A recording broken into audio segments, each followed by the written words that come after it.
এই যে রাস্তায় শুয়ে পড়েছেন এই যুবক, তিনি আর বেঁচে থাকতে চান না, গাড়ির চাকায় তিনি প্রাণ দিতে চান।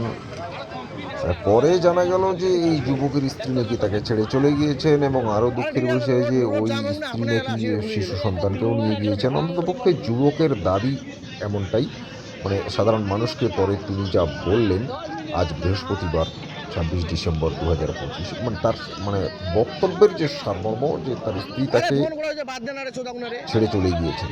তো আজ তো অনেকেই বোঝানোর চেষ্টা করলো, অনেকে আবার গালিগালাজ করছিল, কেউ মারতে যাচ্ছিল। আরে ভাই, কেন মারবি রে বাবা?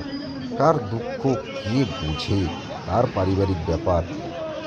হয়তো স্ত্রীকে খুব ভালোবাসেন, এমনটা হতে পারে যে স্ত্রী চলে গেলেও চলবে, কিন্তু সন্তানকে ছেড়ে তো কে আর থাকতে চায়?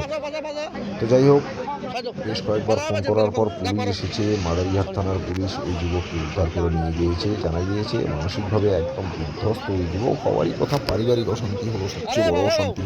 পরে তার পরিবারের লোকজনকে খবর দেওয়া হয়। আলিপুরদুয়ার এলাকার, মানে শহর আলিপুরদুয়ারের কথা বলেছি, ওই এলাকার কোনো মহল্লার বাসিন্দা এই যুবকটি। এবং পুলিশ জানিয়েছে যে এই যুবককে পরে পরিবারের লোকজনের সঙ্গে আলাপ আলোচনা করে মোটামুটি তার হাতে সঁপে দেওয়া হবে।